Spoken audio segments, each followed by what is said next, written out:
move to the slides. Can you see them? Do I see a thumbs up? All right. So when it comes to elections,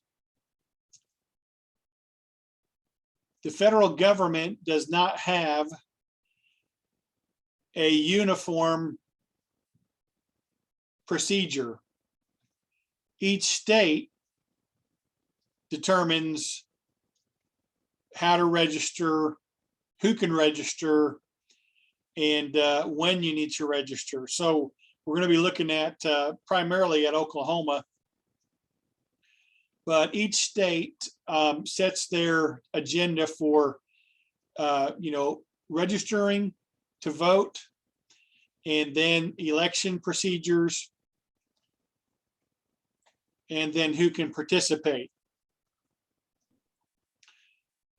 There has been in the last, now the civil rights movement in the 60s, we talked about the voting law of 65 that would eliminated the literacy test, and also made it a law that federal people had to be the ones going into states to register people.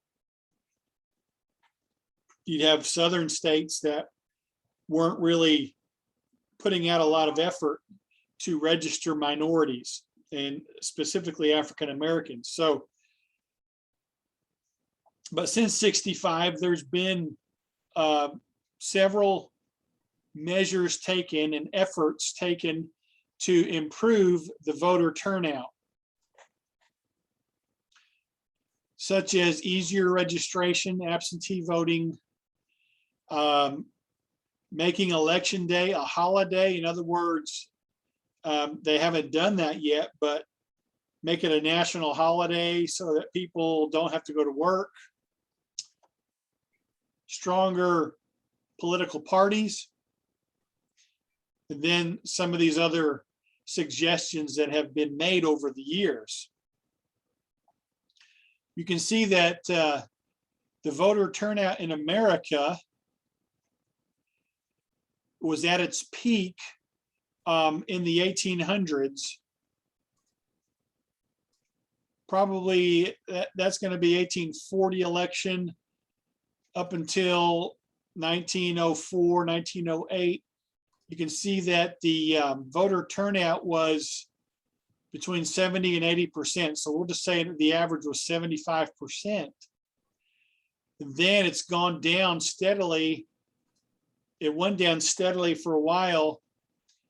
And then after FDR died with Truman, ever since then until now, you can see voter turnout has been probably between 55 and 60% of registered voters.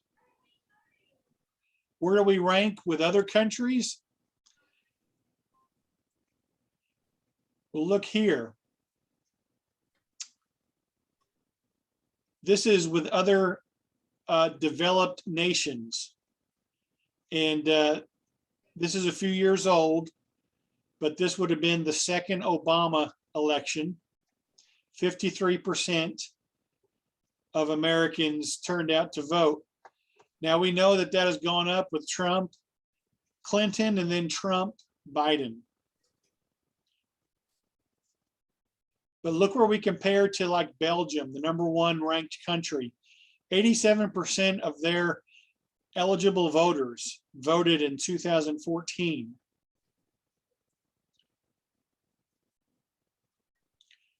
And then there's only 1, 2, 3, 4, only 6 nations that have 7 out of 10 registered voters show up. And of course, that was 7, 8 years ago. Things may have changed now because there's been a lot of pretty lightning rod things happen throughout the world. But compared to other developed nations, we're pretty low. Why should we register to vote? Other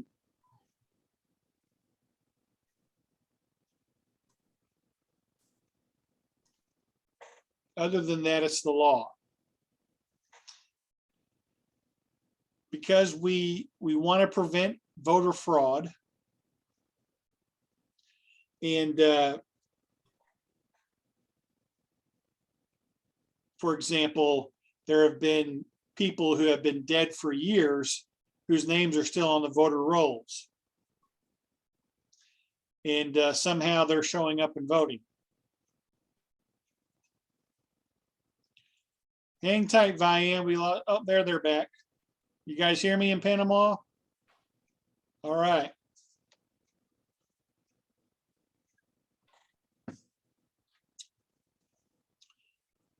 Just like that song says, you'll be back. Wait and see.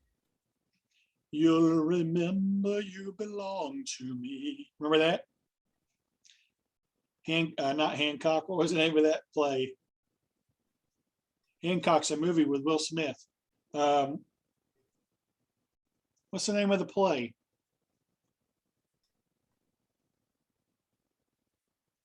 Hamilton. Hamilton, yeah. Yeah, don't mix up Hamilton, the play, with the Will Smith box office bomb, Hancock, although he does play a pretty cool superhero in it.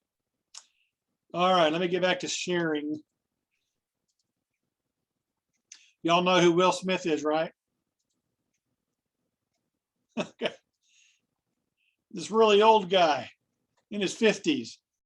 Okay, and then we want to register so we can keep track of who voted and, right, 53% voted, and what are some of the trends, things like that. So this is page 292, 293, voter registration.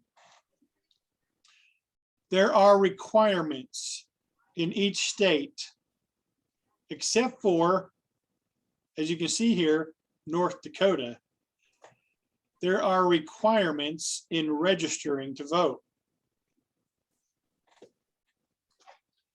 Now, these are some of the general requirements. But for example, some states require you to register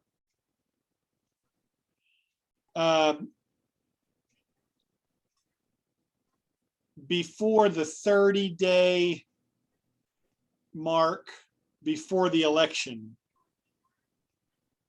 In other words, if the election is November 4th, you have to register by October 4th.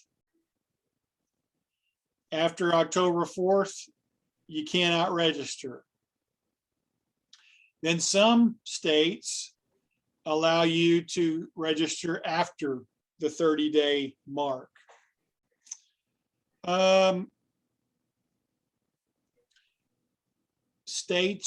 Several states require you to have some kind of identification to register. And some states are very specific. You have to have a government issued voter, or I'm sorry, a government issued photo ID like a driver's license or an ID card. It's got to have a photo that the government took.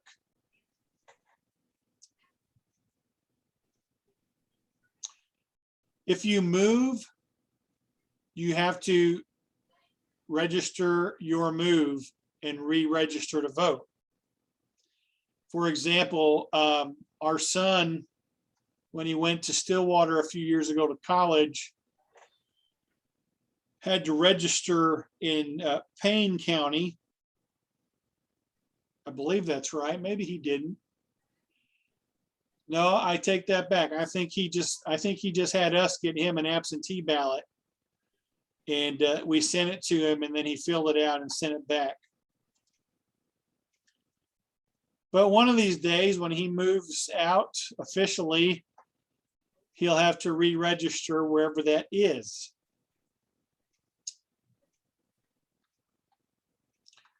Now, and you can see here in 1993, a federal law was passed, the National Voter Registration Act. And this is an effort to get more people registered. Sometimes it's called the Motor Voter Law. And what this law did was it just simply said that whenever you go to a government agency, they have to ask you if you're registered. So how many of you got a driver's license already? Okay. Now,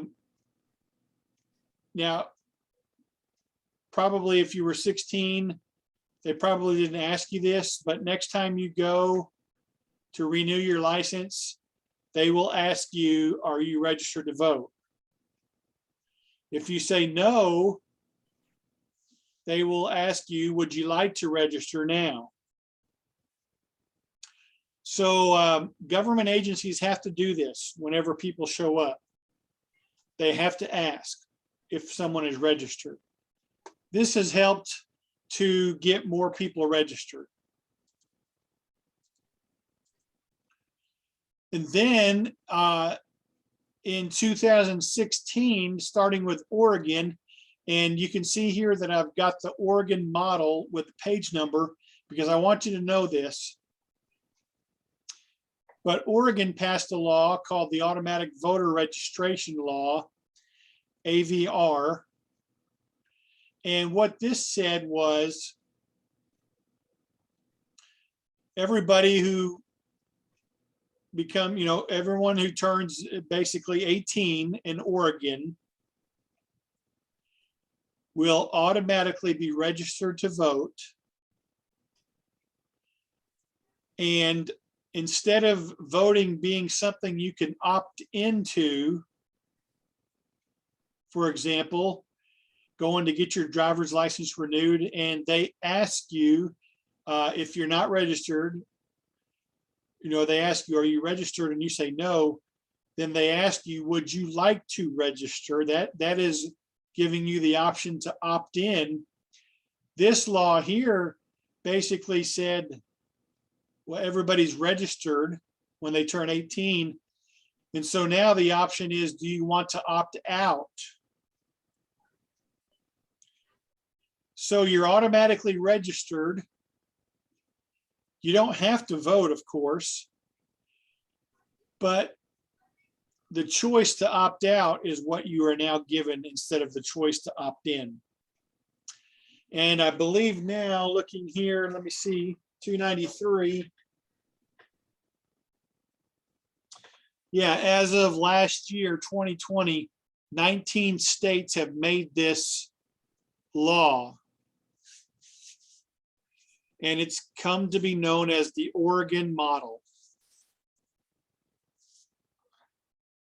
So those of you who said you already have your driver's license, when you turn 18, you're going to be well, I don't know if it's law here in Oklahoma.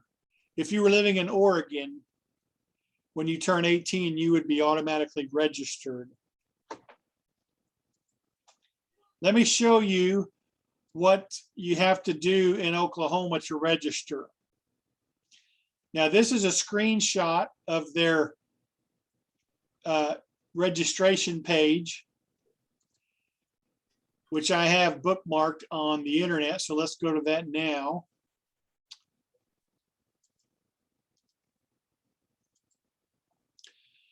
All right, you see the website up, Oklahoma State Election Board?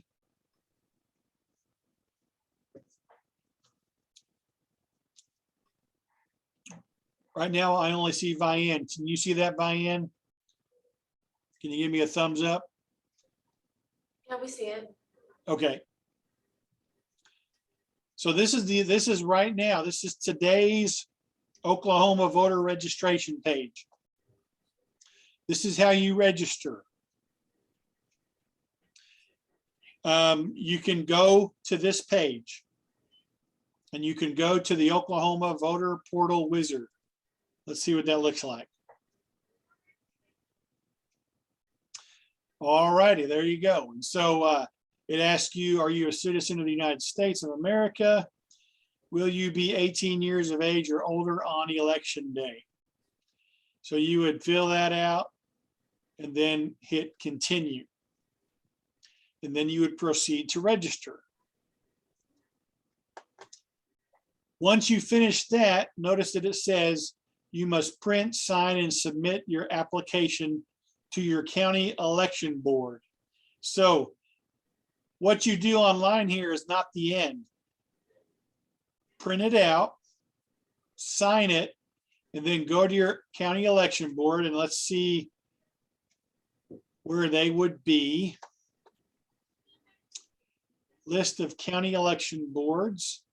So I know Panama is in LaFleur County, so we go down here. And it's number 40. You got the phone number, the fax, the mailing address, and the hours. It doesn't give you the location. I'm assuming that would be at the courthouse. But you would go there and look for this woman, Sharon Steele. And if she's not in, then Kayla Rees. And so you would take that filled out and signed application to complete the process and say you are registered.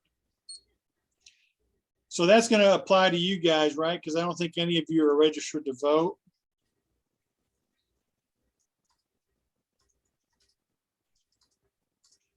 But now, listen to this. I just found this out today when I was looking at this earlier. If you are already 17 and 1/2 years, you can early register.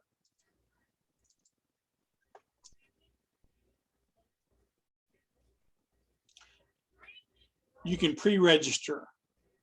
Persons who are at least 17 and 1/2 years old may pre-register to vote in Oklahoma if they meet all eligibility requirements.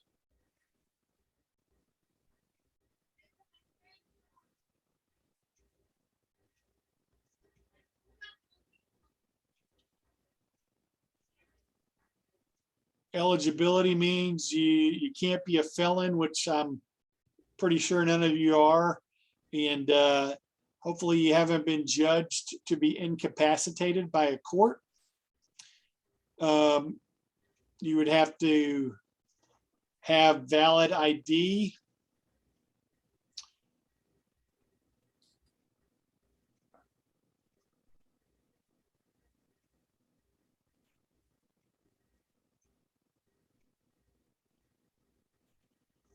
Let's see here if, yeah, so on this section here, it talks about, for example, our son has done absentee voting the last couple of elections while he's lived in Stillwater. You can do early voting. If you're in the military and you live overseas, you can find out about voting in Oklahoma here. Proof of identity. So we have an Oklahoma proof of identity law or a voter ID law. We passed that in 2010. Here are the requirements of the photo ID that you must bring in. So all the information you would need about how to vote in Oklahoma are here. Let's see when the next election is. 2021 election calendar. We are in September. We just had a vote on September 14. The next vote is October 12th, special elections, only propositions. The last day to register was September 17th. So it looks like we have a 25-day period. You have to register 25 days at least before the election. You can request an absentee ballot on October 5th. You can go in and vote early on Thursday, October 7th or Friday, October 8th.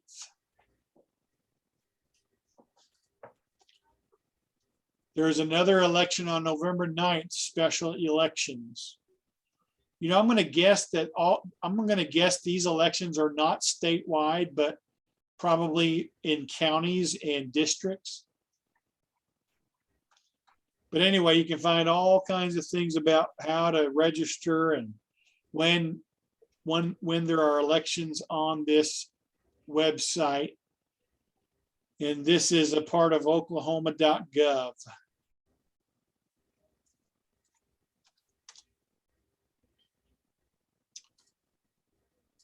This is the home page, the main page.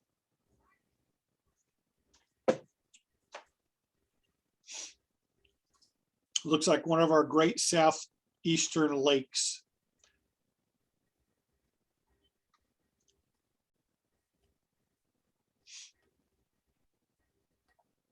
All righty, if you need a hunting or fishing license, there you go.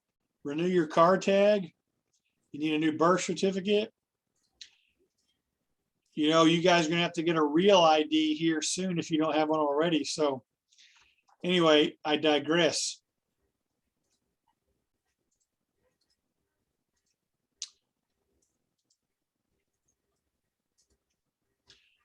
Back to the slides.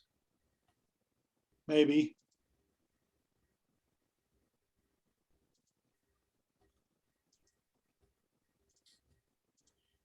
All righty, so you do have to have an ID in Oklahoma to vote. When you register, you will get a voter ID card sent to you in the mail. Let me show you mine.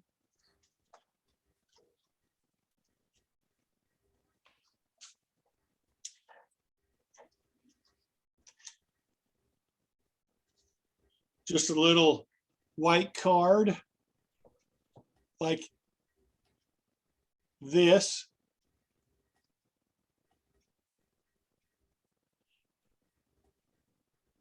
We'll have your name, your physical address. You can't put a PO box on your registration. The precinct, the political affiliation, whether you're Democrat, Republican, or Independent. I have mine covered up.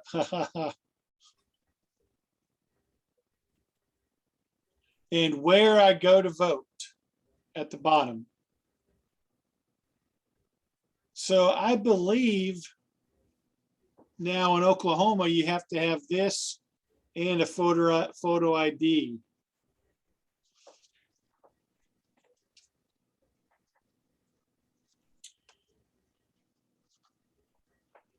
Oh my goodness, I was going to give you some time and I'm blabbing on and on. I am sorry. All righty. Other things that have been done to try to increase voting is change the times, start a little bit earlier, go a little bit later, mail-in ballots, be able to register the same day. Don't be like this guy. My participation in this election won't change a thing. Why should I bother to vote? Don't think like that. This guy especially though, because he was the candidate for mayor. But anyway, go and register and vote. Exercise your right as a citizen. The textbook ends with there have been changes to allow convicted felons to vote. For the most part, if you were a convicted felon, you could not vote, but things have changed. You can see here that it's different from state to state. There are only 2 states where you can vote from prison, Maine and Vermont. You can see here in Oklahoma, you can only vote after prison, or you've been paroled, or probation, after probation. There are a few states where you could lose your right to vote permanently. All righty, the last little section talks about there's been attempts to reform I have the same slide twice. There have been attempts to reform voting rules and regulations, such as these things that we mentioned earlier. And they're still doing that today.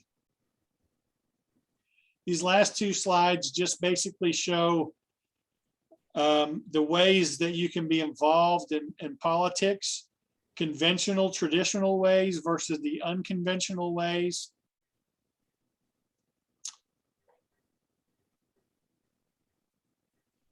You can see the conventional ways are voting and writing letters and making phone calls, contributing money. The unconventional ways are the Boston Tea Party and having rebellions and throwing paint on people who wear fur coats and things like that. This slide talks about your level of participation using a sports analogy. If you are a person who wants to eventually become a politician and be in office, you would want to be a gladiator in politics. Those who want to just kind of stay spectators in the stands, the most you'll do is, for many people, the most they will do is just vote. Some people might wear a button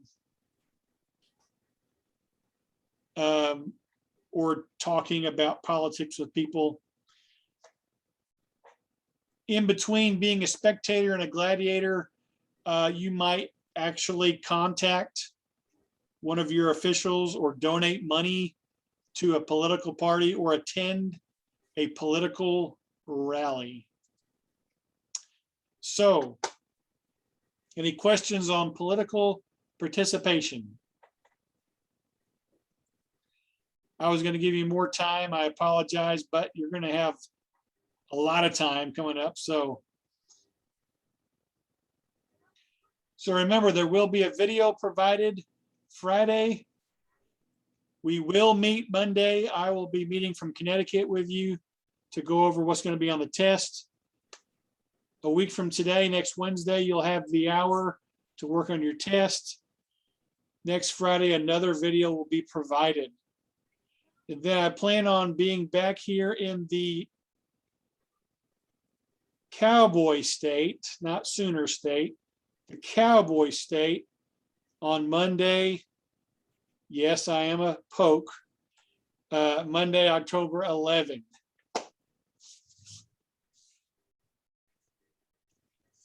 All right, I can say Sooner State. I'm an equal opportunity king. All right, well, you guys have a great weekend, and I'll see you Monday from Yukon. Bye, King Bing. Bargaining man. Yeah.